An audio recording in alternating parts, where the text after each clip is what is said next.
It's a CEOP, Mr. Rock the Mic News, Mr. Pick of the Week, 103 Jams, 9 o'clock Sundays, iHeart on your radio and your computers.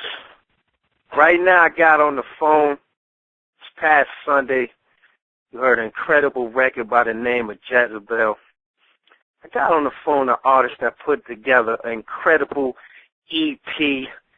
He's done a lot of the body of work that the artist that I have on the phone right now, period, is just incredible. If you've been following, if you're not, get in tune with the one and the only Laron Bishop. Bishop, what's good with you, man? Yeah, I'm chilling, homie. How you living? Now we're about to transition out the golden years. I know we've been there for a minute. But I feel like nobody's actually, addressed these things with you, and I definitely want to set a platform for the listener. Let's talk about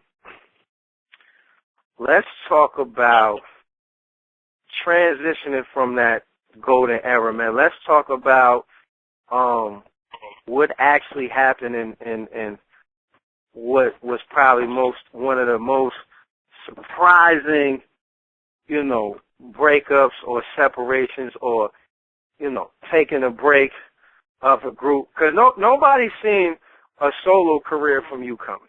You see what I'm saying? I think maybe it was some whispers in the back that, some people did favor you and wanted to see you do things by yourself, but they didn't think it was to a point where, you wouldn't be with your brother Bricks, which you're back with right now, which is a wonderful thing. You see what I'm saying? Talk about that, that brief time period where, y'all separated and basically you did a whole 360. Like you went from RMG to Class Reunion Music Group, then you went from just Bishop to Laron Bishop. Like, take us through that transition, what was going on, what was happening, and why you made the decisions you made. Well, of course, the breakup was real crazy. And I don't want to call it a breakup like it was, all so bad. It was more for room to grow with the music. And me going solo had been a talk for a while. It was just actually getting out of the box of, being in a group, because I had been in a group from the beginning of my, me doing music. So the transition was more of focusing on what was more of my style and getting the people that followed me when I was in the group to, follow me as a solo artist and, just finding my sound. And the whole Laron Bishop add-on, like Laron is my middle name. So I added that on to get away from being Bishop RMG and, just finding myself as an artist. And from there, I just took that and, put my engineer, my producer, and everybody in a room that was working on my solo sound and, just crafted what I could craft to build that and start that brand. And from there, Class Reunion Music came because it was right back to the RMG days with all my classmates, my homeboys, back in the room working on music. Now, how did you, after whatever happened, which is definitely in the past, how did you and your brother Briss get back together and make that, make that bond stronger? And then if any possible, where there'll be, we've already heard music from both of you guys, will there be a possible RMG project? Definitely it's a RMG project in the clip right now, the No Mercy EP, and it's a lot of records already done for it. It's just, finding the right time to actually start releasing the music from the project and not jumping back out there thinking it's still the golden years of when RMG was, in its prime. We definitely want to build that brand back up and give people, the promotion and everything that it deserves. But basically it was just a phone call away from us, linking up and doing music again. So the phone call was made and, things were definitely talked about and we got right back into making music.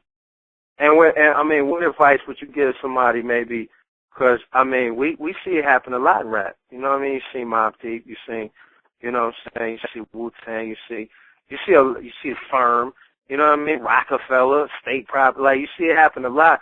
What advice would you give to, because I feel like you're in a leader position. You see what I'm saying? Like, not saying you're necessarily the boss of these people, but you're what we like to call the visionary. You know what I'm saying? With, like, you direct the vision and kind of tell everybody the direction to be going in. So what advice would you give to a leader going through the same thing? You know, the crew ain't listening to them, or, you know, maybe they have a fallout, or, you know what I'm saying? And, you know, outside looking in, you know, the fans don't know nothing. They just like great music. So what advice would you give a leader that maybe could avoid that type of situation? The main thing is just, you know, staying humble to the music and staying humble to yourself, because all good things is, you know, is going to work out. And if it's meant to be, it's definitely going to happen. And that was my main thing, is just staying humble to myself and knowing what I wanted to do as far as music to bring everything back full circle. And, you know, once you can focus on what the main goal is and what the vision is, and you have it mapped out, nothing else can come in the way of that. Either things are going to come back in the picture the right way, or it's not. You just got to make sure you focus on what that goal is at the end of the day, and that's getting out that great music. And before we leave these golden years, man, how the heck did you get Miss Blendz in the booth to record? Man. On that.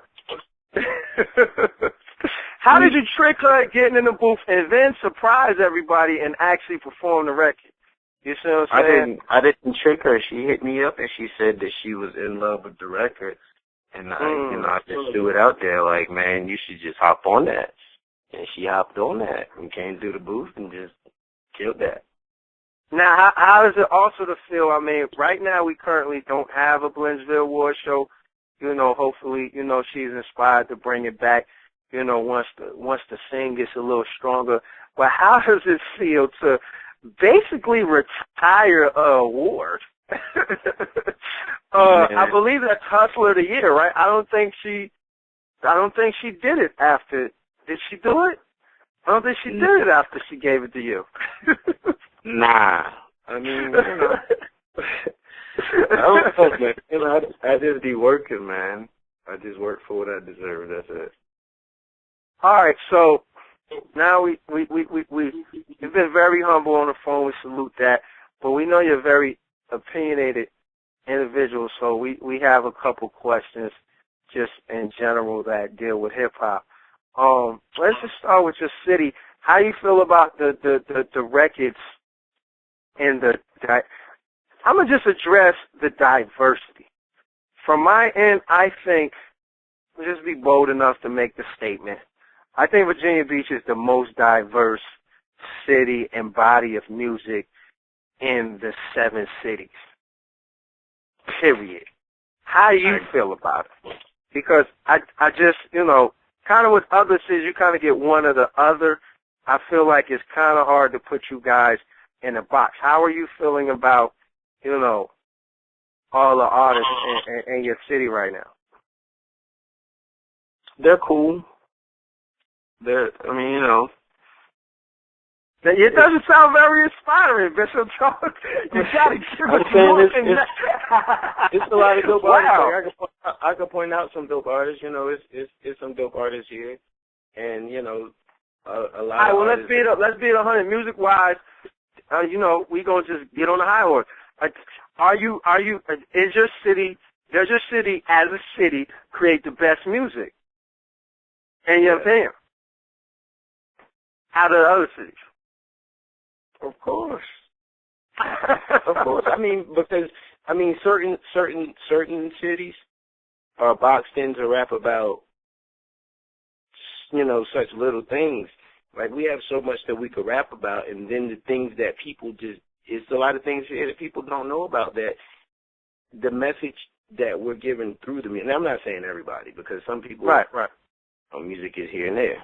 But certain artists in Virginia Beach have that sound that no other city can have. Great statement. Great statement. So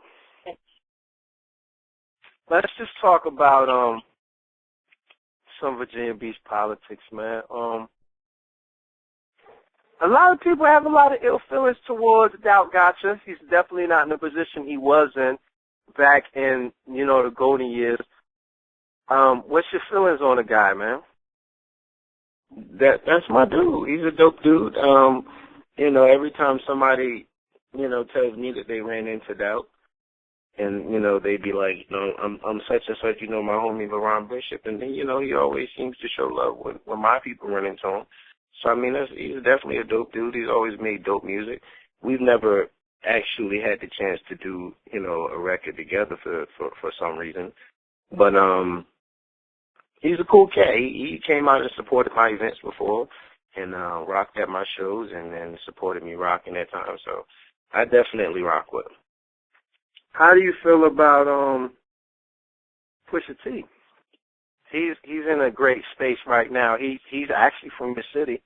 You know what I'm saying? He's riding a nice, good music wave right now. A lot of people from the city have mixed feelings. There's a lot of people rooting him, and then there's a lot of people, with the bird up to him. You know what I'm saying? So, what's your feelings on Pusha T? My thing is, with music, a lot of people's feelings are more personal than business. Like, I care more about the music that an artist is making, because if I don't know you personally, if I'm only going off of what I heard and this and that, and I really can't say nothing else besides you either make great music or you don't. And, from where I'm at, he makes great music. Now, how do you feel about, and we're going from the golden ages, but how do you feel about, let's just do old school versus new school, and in my opinion, I think you fit in both. I think you're a little bit of both. The reason why I say you have new school qualities because I feel like, you embody what I call change. You see what I'm saying? What I mean by that is, I can pick up an RMG record, from the golden era, and I can pick up a Laron Bishop record now, and I can see the transition and I can see the growth. You know what I'm saying? First, you might pick up somebody's record back then and then pick up their record now and they sound the same. You see what I'm saying?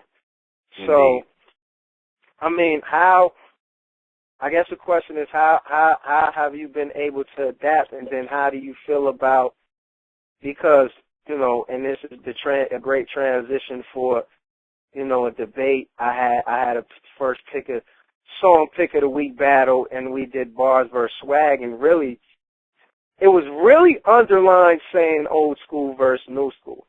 You see what I'm saying? Where the old school kind of really pays more attention to your content, and then the new school pays more attention to how you deliver it.